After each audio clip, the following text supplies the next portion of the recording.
사랑하는 시청자 여러분, 이수경과 지승호의 정책을 말하다 시간입니다. 네, 또 이제 오늘 우리가 먼저 방송 기사님을 시작하기 전에 해야 되는 게 있죠? 구독과 좋아요 부탁드리도록 하겠습니다. 그리고 1분 시청 잊지 말고 꼭 부탁드리고요. 네, 잘 부탁드리겠습니다. 네. 아, 요즘에 이러면지 코로나인지 뭔지 이거 지금 온 우리 대한민국뿐만 아니라 전 세계가 지금 문제가 논란이 되고 있는데, 이제 지금 이러다 보니까 이제 우리 그 대한민국도 18일부터 사적 모임을 4인까지 축소한다고 하고, 식당, 카페는 밤 9시까지 뭐 제한할 예정이라고 하고, 김부겸 그 국무총리 있잖아요. 하루 앞당겨서 회의를 열고 이같이 결정했고, 18일 토요일 0시부터 내년 1월 2일까지 16일간 전국 걸쳐 뭐 적용된다고 이제 했는데, 유형 시설과 식당, 카페는 오후 9시 영업 제한하고, 영화 이제 가고 공연장 같은 데는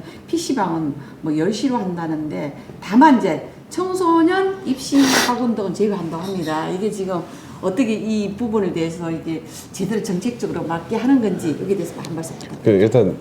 일단 밥 먹으면 걸리고 공부하면 안 걸리는 것 같습니다. 그러니까. 역시 입시가 가장 중요한 입시공화국답게 정부에서 정말 정부다운 정책을 내놨는데 답답합니다. 그 위드 코로나 선언하고 나서 지금 환자가 계속 증가하고 있는 건 맞아요. 지금 7,000명 넘었죠. 7,000명 넘었는데 시간을 제한할 필요는 없다고 생각을 하거든요, 사실. 그게 이제 뭐 코로나가 시간 되면 오고 시간 되면 안 오나 보지 뭐. 그렇죠. 그거는 아니거든요.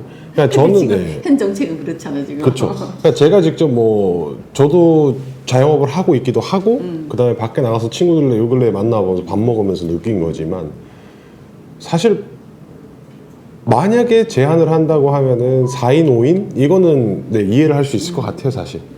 그나마 납득을 할 수는 있는데, 시간을 제한을 하는 건 정말 의미가 없다라고 생각을 하거든요.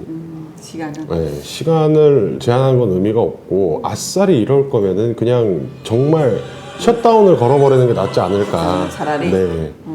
아싸리 그렇게 걸어버려가지고 한 2주에서 3주 정도. 아예. 네. 거기에 대한 손실 보상은 정부에서 제대로 해주고, 그냥 용돈 주듯이 그냥 똑똑 던져주는 게 아니라 제대로 무이자 대출 이런 식으로. 무이자 대출. 네. 아, 그런 여기 지난번에 뭐 보상만 한다고 하지만 무이자 대출 같은 거는 거론된 적이 없는 것 같아요. 그 좋은 아이디어죠. 맞습니다. 이 밤에 이제 여기서 시간을 제한한다는 것은 오랜 시간을 많이 이렇게 뭐 대화를 하다 보면 그 뭐 어쨌든 이 균이 있는 사람이 나오는 거지, 없는 사람은 나오는 것도 아니잖아. 오래 이야기를 한다고 해도.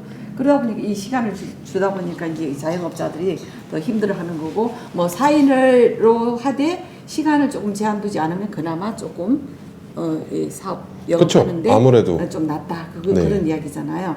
그러다 보니까 이제 또 한 번 더 기사 내용을 보면, 뭐 강력한 사회적 거리두기를 통해 하루 빨리 확산세를 해야만 고비를 넘길 수 있다고 이제 판단된다고 하고, 유턴이 아닌 뭐 변화된 상황에 따라 꼭 필요한 속도 조절이라고 이제 이렇게 이야기해요. 김부겸 국무총리는 16일 코로나19 중앙재난 안전대책본부 회의를 열고, 강력한 사회적 거리두기를 통해 하루 빨리 확산세를 제압해야만 이번 고비를 넘길 수 있다라고 판단해서 이렇게 밝혔다고 하는데. 네. 그 맞는 말이죠. 어쨌든 빨리 확산세를 진압을 해야 되는 거는 맞는데, 솔직히 보면은 요게 수치라는 거는 제가 봤을 때 정확하진 않거든요. 왜냐면 정부에서 충분히 발표를 조절할 수 있다고 생각을 해요. 그러니까 일부러 그렇지는 않겠지만, 뭐 예를 들어서 지금 검사 대기자 수가 뭐 몇십만 명 되고, 그렇지. 하루에 뭐 오늘은 10,000명만 감염됐다고 하자, 5,000명만 감염됐다고 하자, 검사 결과를 그렇게 통지하면 끝나는 거잖아요. 그러니까 사실 조정도 가능하고, 제가 예전에 한번 얘기했었던 적이 있는지 모르겠는데, 국민의힘이 유리한 선거가 돼가면은 거리두기를 강화할 거고.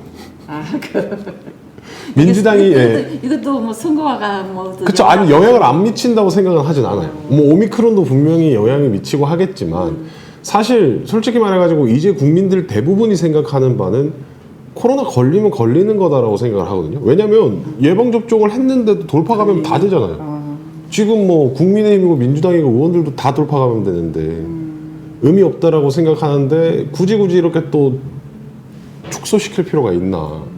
그러니까 이제 일반 국민들 뭐 감기하고 이제 그 평생 그냥 가야 된다고 이렇게 생각하는 그렇죠. 생각하는 거. 결국에 신종플루도 예방 접종하고 쭉 가는 병으로 됐잖아요. 여기 이제 내용을 다 보면 여기 저 중간에 또 조금 네. 이제 우리가 이해 못하는 부분이 있는 게 뭐 금요일부터 이제 하기로 했고 정부는 코로나19 확산세가 심각해지면서 하루 앞당겨 회의를 열었고 우선 식당, 카페의 경우 이제 그거 봐보세요. 접종 완료자 사인까지 이용이 가능하잖아. 네. 근데 이제 미접종한 이 사람들을 혼자서 뭐 이용하거나 포장 배달 뭐 허용되고 이렇게 된다고 하는데 그러면 이제 직장 다니는 이제 그 다니면서도 체질상 이게 마치 못하는 사람들이 있잖아. 그렇죠. 응. 아니 이번에 네. 그러면 이 사람들은 밥을 같이 전혀 그러니까. 못 맞았기 때문에 올리지 못하고 혼자 가서 뭐가 도시락 싸다니고 완전히 왕따 아닌 왕따가 돼야 되네, 그지? 그러니까요. 여기 이 지금 안 맞는 이 악적 말을 따지다 보면은 뭐 3번 맞아나 2번 맞아나 걸리기는 똑같이 걸리고 있다고 하는데 그때 이렇게 이제 맞지 못한 사람은 배제시킨다. 뭐 혼자 와서 먹거나 포장해 배달하거나 이게 지금 무슨 아닐까 이게? 그렇죠. 사실 지금 상황에서도 6명까지 되는데 6명 중에 5명이 맞고 1명만 미접종자가 가능하잖아요. 그러니까 이것도 의미 없다고 생각을 하고 그다음에 첫 번째 제일 중요한 거는 지금 제가 아는 동생 같은 경우에도 1차 접종을 하고 나서 너무 몸살이 심하게 오고 그다음에 심장 쪽에도 물에 와가지고 2차는 못 맞겠다 해서 안 맞고 있다가 도저히 이제 뭐 학교에서 뭐 학교 생활도 못하고 과제도 못하고 동아리 활동도 못하니까 결국에는 어제 가서 맞았거든요. 그래서 지금 완전히 누워 있는데 그러니까 이러다가 뭐 누워만 있으면 괜찮은데 문제는 이렇게 해가지고 피해를 입어서 정말 중상을 입거나 아니면 죽어버리면 누가 책임질 거야? 그러니까 정부에서 책임을 안 져주죠. 아직은 지금 그렇잖아.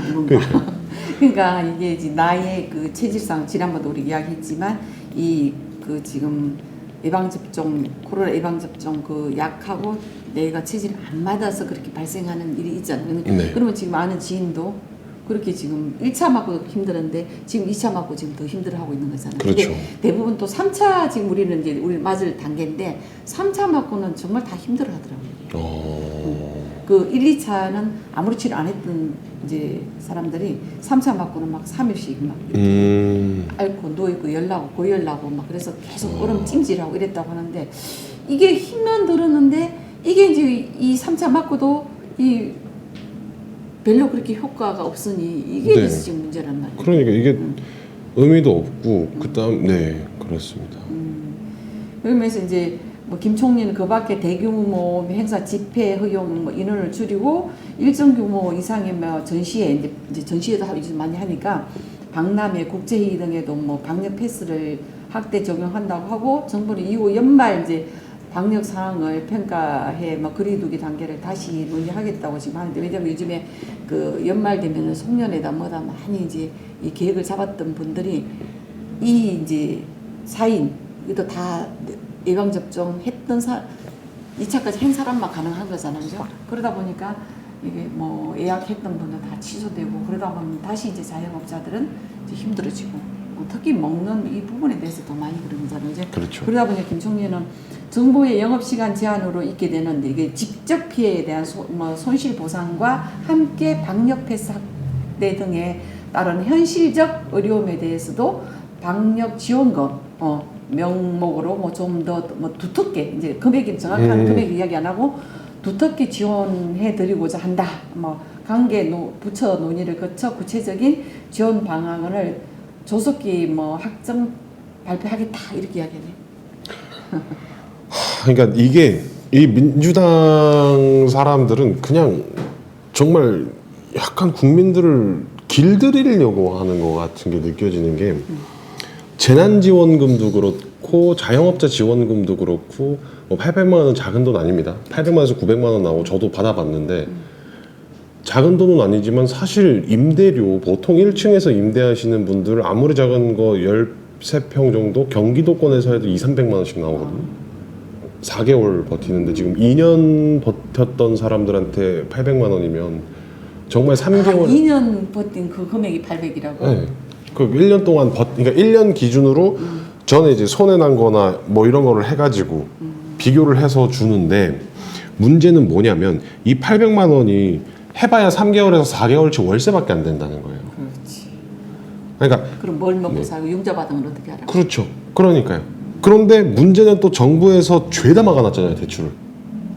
부동산 대출을 막아놨지, 신용대출을 막아놨지, 뭐 대출을 받을 수 있는 구멍이 아니 없으니까. 그럼 소상공인에 대한 이런 부분도 대출도 막힌 부분인가요? 아니, 소상공인 대출은 남아 있는데 문제는 뭐냐면 여기 있는 사람들이 이미 그건 다 받았죠. 아 이미 다 받았죠. 받고 이제 받고 다른 걸 더 받아야 되는데 왜냐면 사실 창업할 때 누가 자기 돈 다 들고 해요 요새. 그렇지. 요새는 정말 그렇게 안 하거든요. 아 그 창업할 때 받은 게 있으면 그걸 빼고 주나 보지. 그쵸, 그쵸. 융자. 그런 게. 부동산이랑 다 대출 다 똑같으니까.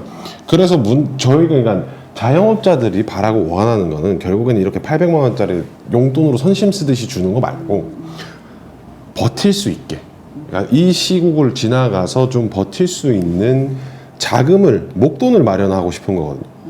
그래야 뭐 돈이 있어야지 돌아갈 거 아니에요.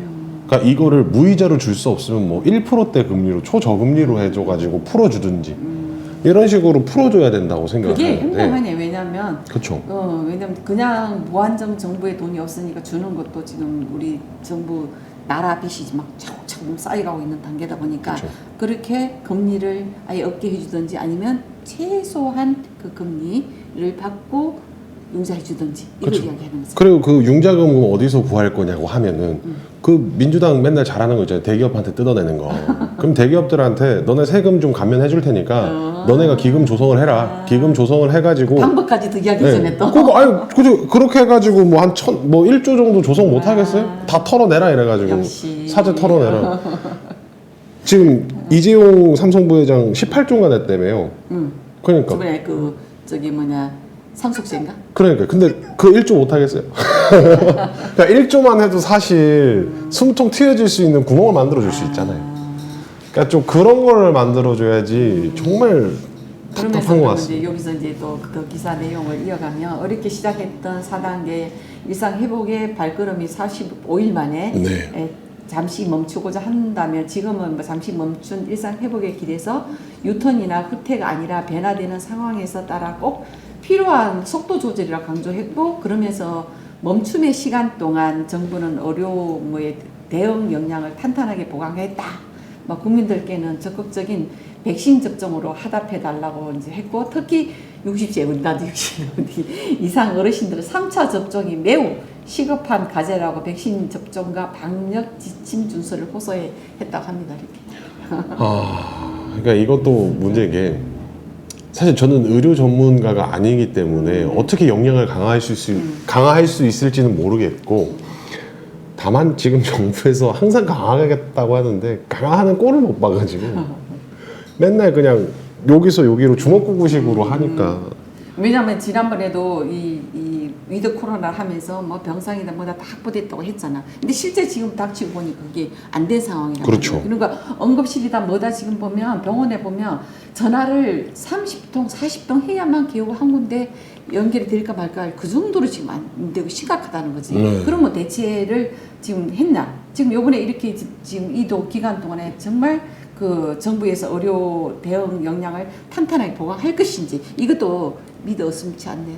그렇죠. 여기 대해서 이제 마무리 말. 같이.